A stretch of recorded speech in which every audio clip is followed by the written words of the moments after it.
Bonjour à tous l'équipe, c'est les 4 Fanatics et aujourd'hui on se retrouve pour cette vidéo d'avant-match opposant Marseille à Lens. Dans cette vidéo d'avant-match, on va parler forcément de la composition de l'Olympique de Marseille. On va parler des joueurs absents, des joueurs incertains. Une dernière info est sortie concernant Højbjerg, donc on va en parler. Et oui, je vois Sofiane qui fait déjà la grise mine, mais je pense qu'on a le banc nécessaire pour combler, je pense, je l'espère, cette absence, si absence il y a. Dans une seconde partie de la vidéo, bien sûr, on parlera de notre adversaire, Lens, qui est sur une série compliquée, qui a connu beaucoup de changements durant cette saison. Et de tout ça, on va en parler. Et forcément, on parlera de nos attentes. Et pour conclure, on parlera bien évidemment, on donnera en tout cas nos pronostics sur ce match. L'équipe, c'est les 4 Fanatics et c'est l'avant-match.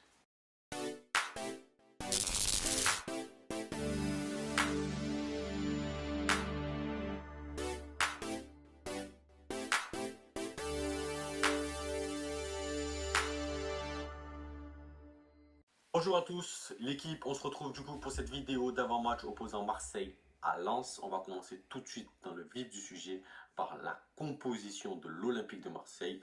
À noter, à noter l'absence d'Amin Harit pour un problème, pour une rechute, si j'ai bien cru comprendre, au niveau du mollet. Murillo qui s'est blessé, qui va être absent encore quelques semaines. Et bien sûr la suspension de Cornelius, qui va être absent pour ce match. Et la dernière info qui est sortie il y a quelques heures, c'est l'absence de Højbjerg pour le dernier entraînement avant la préparation du match face à Lens. Il était absent de l'entraînement, apparemment à cause d'un problème au niveau de son pied, donc il est incertain. Est-ce que cette absence veut dire directement qu'il ne sera pas présent pour ce match? Je ne sais pas. Personnellement, je ne pense pas, mais en tout cas, c'est une option qu'il faut avoir en tête. Et Sofiane, on va en discuter. Déjà, on va discuter de la défense. Déjà. Et surtout, Sofiane, on va prendre en compte le fait que Højbjerg n'est pas là. Dans le cas où Højbjerg n'est pas là, parce qu'il faut toujours préparer le pire, hein, on le sait, hein, Mhm. pour avoir le meilleur, il faut toujours préparer le pire. Donc dans le cas où Højbjerg n'est pas là, quelle serait pour toi ta défense? Moi, franchement, je sais où tu vas en venir et je rentrerai pas dans ce jeu. Koiberg soit là ou pas, ça change rien à la défense, puisque Cornelius et Murillo sont absents. Donc on est à court de solutions, tout simplement. Léo Balerdi qui prend son rôle de capitaine dans l'axe. Kondogbia à gauche, axe gauche, logiquement. Et pour remplacer Murillo, Luis Felipe qui est rentré la dernière fois en fin de match. Donc je pense que c'était pour l'acclimater doucement et le lancer aujourd'hui. Maintenant que Murillo est blessé, et ça va être le grand jour, je pense, pour le voir débuter en tant que titulaire. La défense, je pense que c'est ça Donc bougera pour, pas. donc pour toi, c'est le moment de lancer Luis Felipe dans le grand bain tout de suite. Bah évidemment, parce qu'en fait, si c'était pas prévu, je vois pas pourquoi il est rentré un quart d'heure à la fin du match, du coup. Si c'était pas pour lui donner quelques minutes avant de le lancer, parce qu'au moment où il rentre, De Zerbi est déjà au courant, comme nous tous d'ailleurs, que Murillo est sorti sur blessure. Il a été remplacé par Lirola. Et dans ce cas-là, Lirola qui est rentré à la demi-heure de jeu est en capacité physique de finir le match. Si tu le sors pour faire jouer un peu Luis Felipe, c'est que tu prépares déjà les prochains matchs où Murillo sera absent et que Luis Felipe prendra sa place. Du moins, c'est comme ça que je vois la logique et je pense que c'est la logique de Zerbi. C'est pour ça que je te dis que après ce quart d'heure de jeu, ben, je pense que là, c'est le moment où il va faire ses grands débuts. Et pour aller te titiller un peu, dans le cas toujours où Højbjerg n'est pas présent, est-ce que, on l'a déjà vu, tu ferais pas descendre à droite Valentin Rongier et tu remplaces Højbjerg par Nadir? Est-ce que Non, c'est une compo qui te plairait, toi?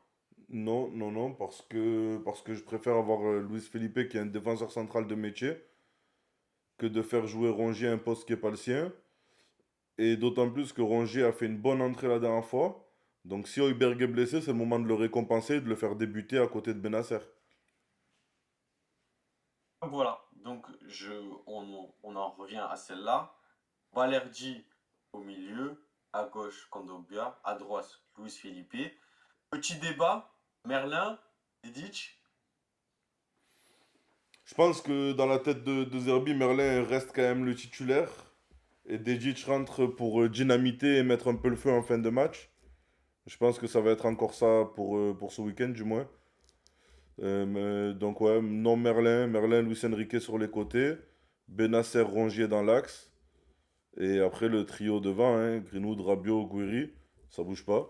Mais ouais, je pense que justement la blessure d'Heuberg, bien qu'elle ne me fasse pas plaisir, peut être utile pour donner du temps de jeu à Rongier, qu'il l'a mérité parce qu'il a fait une très bonne rentrée au dernier match. Donc Si je peux me permettre d'ouvrir un débat, pour moi, et seulement pour moi, quand on commence comme ça, en général, on nous, dit une connerie, hein. de nos trois milieux, donc on a Benacer, on a Rongier et on a Højbjerg. Aucun pour moi est un titulaire indiscutable. C'est-à-dire qu'aujourd'hui, si Deserbi il a les trois disponibles et il met Rongier, Benacer, je ne serais pas choqué. S'il met Benacer, bon, ce qu'il fait actuellement Benacer, Højbjerg, je ne serais pas choqué. Et s'il remet Højbjerg, Rongier, je ne serais pas choqué non plus. Pour moi, les trois se tiennent dans un moussoir de poche. Et ne me regarde pas comme ça, parce que, avec tout le respect que j'ai pour Benacer, quand Rongier est rentré, c'est ce qui a fait la différence sur les derniers matchs. Est-ce que je dis une connerie quand je dis ça? Oui et non. Oui et non. J'écoute. Parce qu'en fait, c'est facile de s'extasier devant Rongier, mais quand Rongier entre, le match change de visage, mais c'était aussi prévisible dans le sens où on était en surdomination et à un moment donné, les Nantais ne pouvaient pas continuer à défendre parce qu'avec l'intensité qu'ils ont mis tout le long du match, l'intensité, le combat au milieu de terrain, dans les contacts, tu sais très bien que plus tu te rapproches de la fin du match, moins c'est solide, moins c'est lucide, et c'est là où il y a des erreurs. On voit très bien que par exemple l'action où Rongier fait une passe D, on voit très bien que Palois se trouve complètement, il sort bêtement Ouais. à 35 mètres de ses cages et ouvre une brèche incroyable, tu vois. Et après, Mhm. l'appel de Rongier est bon, il s'engouffre, hein, je néglige pas ce qu'il fait. La passe de Greenwood, elle est magnifique aussi, tu vois. Et l'appel contre appel de Guiri qui se place en retrait, c'est beau aussi. Tout le monde a fait son boulot. Mais j'irai pas jusqu'à dire que c'est Rongier qui te fait qui te fait changer le match. Je te dis comme tout à l'heure que Rongier fait une très bonne entrée. Après, je dis la vérité, Rongier, c'est un Français. Euh, il est dans un club comme l'OM qui est hyper médiatisé, où il a fait son trou depuis très longtemps. Il a des bonnes performances pour lui. Après, quand Rongier fait un bon match, on a tendance dans les médias et de partout à nous le vendre comme Iniesta, tu vois. Mais ça reste Rongier, c'est très bien. J'en suis content, hein. Attention, je te dis pas qu'il est bidon ou quoi, j'en suis satisfait. Mais pour moi, Rongier est clairement en dessous des deux autres. Et il est utile comme ça en fin de match. En fin de match, il est utile parce qu'il vient avec de la fraîcheur. Benacer, on est tous au courant qu'il n'a pas 90 minutes dans les jambes encore. Mais me dire que Rongier tient Benacer et Højbjerg au niveau de la concurrence, je trouve ça un peu osé. Et après, comme je te dis, franchement, je pense vraiment que Rongier bénéficie de la carte joueur français dans un club en Ligue 1, où forcément on s'enflamme un peu plus. Parce que si demain on a un joueur, je sais pas, je te dis une connerie au hasard, hein, je sais pas, t'as un Camerounais qui fait les mêmes entrées, ben je te garantis que t'auras pas les mêmes phrases. Parce que j'ai entendu dans les médias, si l'OM veut performer en Ligue des Champions, il faut que Rongier soit titulaire. Tu vois, je suis désolé, je te dis, on s'enflamme vite quand c'est Rongier. Rongier a déjà joué la Ligue des Champions. J'ai entendu Benacer, il faut qu'il soit sur le banc pour laisser Rongier jouer. Tu vois, je souffle. Je souffle. Benacer, en plus d'être plus jeune, il a 10 fois plus d'expérience, tu vois. Il a joué dans des grands clubs, il a été dans les meilleurs milieux de Serie A. Et il a des matchs référence en Ligue des Champions.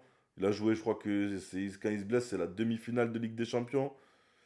Tu vois, au bout d'un moment, respectons les statuts. Højbjerg, c'est pareil, je suis désolé. Hein. Højbjerg, c'est les grands clubs.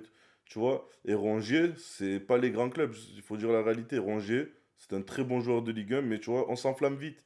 Les médias, j'ai entendu, Rongier doit jouer à la place de Benacer. Et si Marseille veut performer en Ligue des Champions, il faut absolument avoir Rongier dans le 11.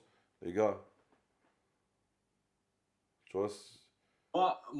Pour l'instant, en tout cas, pour l'instant, je laisserai le débat ouvert. Et pour moi, pour l'instant, il y a quand même une grosse concurrence. Benassia nous a montré de très belles choses. Mais à chaque fois, celui qui nous sauve, je trouve, hein, c'est Rongier. Alors peut-être que son rôle, ce sera ça, hein, ce sera de rentrer en cours de match et d'apporter ce que n'a pas réussi à apporter un des deux milieux, certainement. Voilà, je vois qu'il y en a un qui s'est réveillé là. Ouais, Alors, si tu as quelque chose à dire, je suis pas trop d'accord avec ce que vous dites l'un comme l'autre. L'un comme l'autre, je m'explique. Pour le côté où tu dis que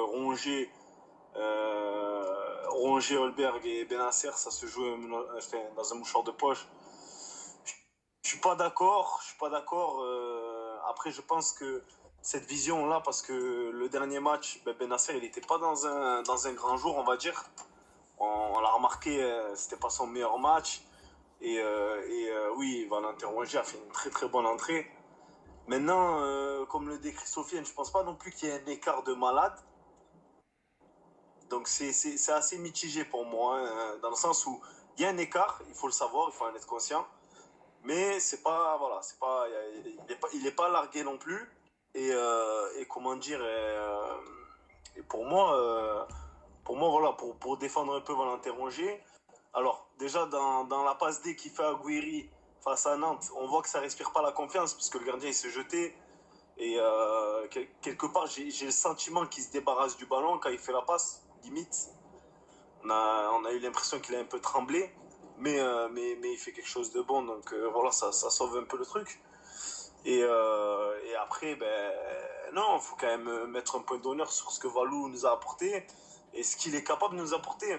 Moi, je pense que Benacer, on va dire, c'est le numéro un des trois. Même si, encore une fois, on voit qu'il y a un manque de forme, manque de conditions physiques. Là, on parle et c'est après son pire match à Marseille, clairement. Numéro 2, j'aurais mis Holberg. Et numéro 3, j'aurais mis Rongier. Mais vraiment, voilà, c'est assez serré. Mais ça se joue pas à rien non plus. Il y a quand même une diff. Mais voilà, je pense que pour moi, Rongier il tient Holberg et Holberg il tient Benacer. Si on peut le faire comme ça, mais il y a quand même un écart entre eux. Oui, bien sûr. Après, ok, ok. Mais je c'est dis, intéressant, je je trouve. dis pas C'est qu'il est intéressant. largué. Hein. Je dis pas qu'il est largué ou quoi. J'ai bien précisé qu'il fait des bonnes choses et tout, mais il est pas au niveau de Benacer. C'est tout ce que je voulais préciser, tu vois. Oui, oui, oui, mais Et, après, c'est pas ça, et c'est que quand tu parles de statut, parce qu'il y en a un qui a joué une demi-finale Ligue des Champions, qui s'est blessé, on peut parler Pour ça, il n'y a rien à dire. de Sakan 2019, tout ça, mais je comprends Jean-Marc aussi, on est là et on parle du jour J aussi. Donc oui, c'est bien ce qui a été fait, c'est super. Mais là, on parle à l'instant T, au jour J, au oui, oui, moment mais M, à même à l'instant ce qu'on T, teste. le pédigré des joueurs, il rentre en compte quand on met en place, on va dire, une pseudo-hiérarchie, tu vois. Oui, mais je pense pas que, en tout cas pour moi, il peut le cantonner à un joueur qui va rentrer en cours de match. Je pense pas que c'est la réalité non plus. Bon, pour moi, il est là pour bousculer la hiérarchie et il est capable de bousculer un peu. Comme il a toujours fait. Ouais. Les gars, on va avancer sur le débat, mais c'est intéressant et l'avenir nous donnera ses réponses. On va parler de Lens, de notre adversaire. Je vais vous donner quelques stats donc, concernant les 4 derniers matchs de Lens. La dernière victoire de Lens, c'était il y a 5 matchs, c'était face à Montpellier, victoire 2-0. Ensuite, c'est une défaite 2-0 face à Nice, une défaite 2-0 face à Strasbourg, une défaite 3-1 face à Nantes et une dernière défaite 4-3 face au Havre. Celle-là, c'est la plus Sofiane, douloureuse, celle-là. Il me semble qu'il menait 2-0 en 20 minutes, je crois. Je sais pas si t'as les stats. sous les yeux. Je vais te les donner. Je crois qu'il Effectivement, menait à la 2-0 en... 19e minute, il menait 2-0. Après, il y a Ensuite, 2-2, ensuite, ils reviennent à 2-2 à la 33e. Ensuite, il y a des buts 3-2 pour des Lens. buts refusés. Ils remarquent, Lens remarque. Donc ça fait 3-2 pour Lens à la 48e. À la 62e, 3-3. Et enfin, à la 90e, 91e minute, 4-3 pour le Havre. Ouais, il me semble qu'André Ayou avait marqué, il me semble que je l'ai regardé ce match. C'était assez spectaculaire.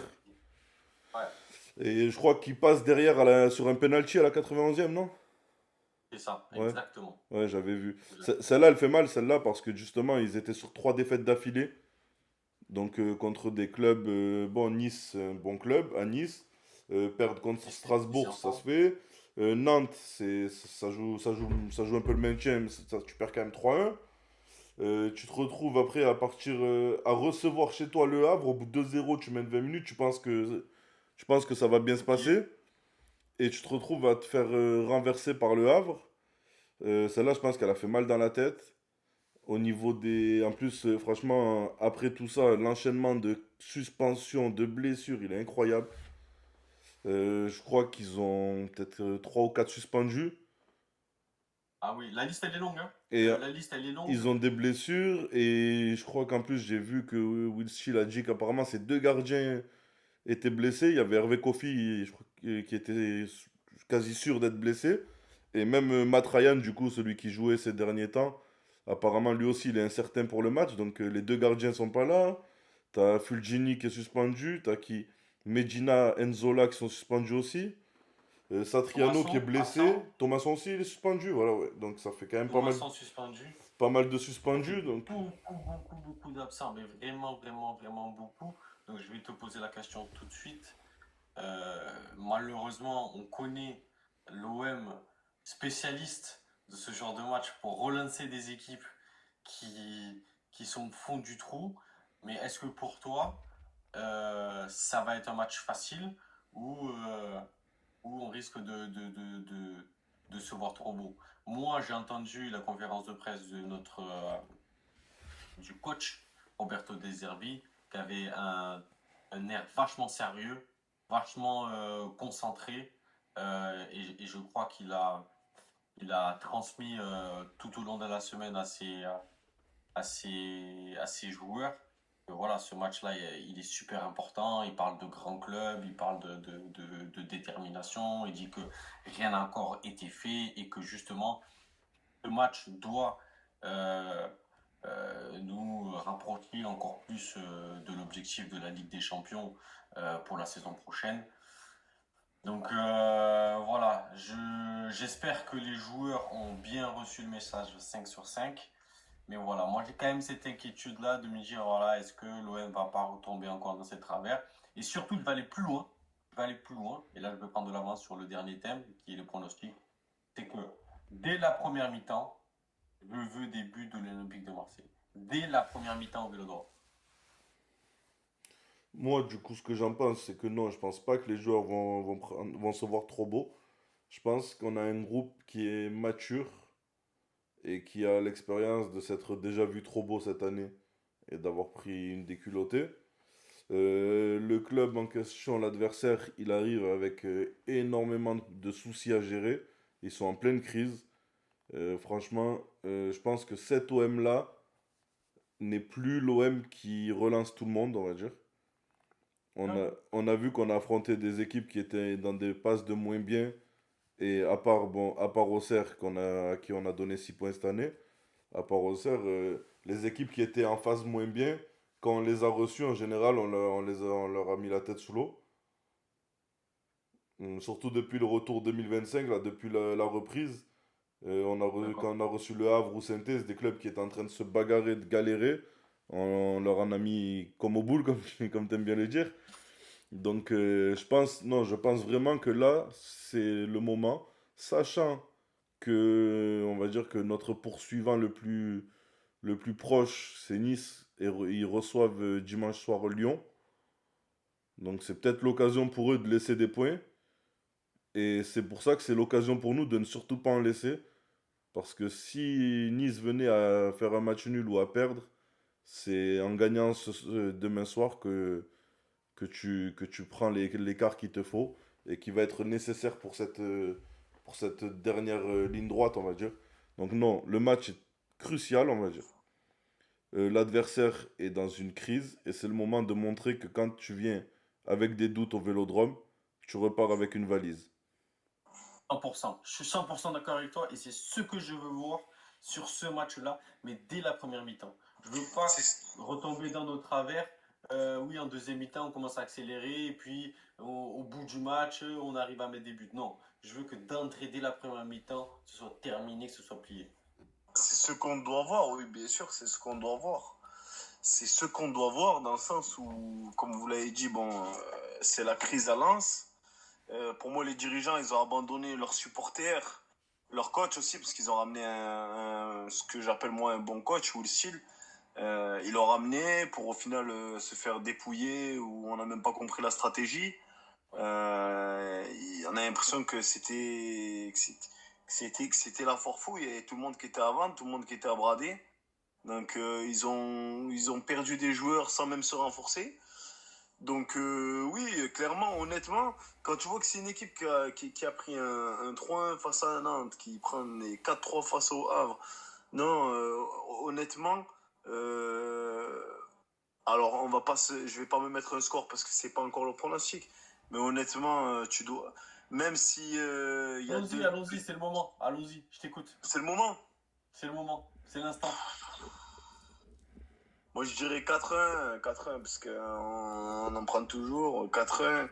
Mais pour moi, voilà, en tout cas, il faut que dans le jeu, il faut que ce soit dominé clair et net, il faut gagner. Il n'y a même pas de sujet. 4-1 et un homme du match, parce que vu que c'est le petit truc à la mode ces derniers temps, on se met un homme du match.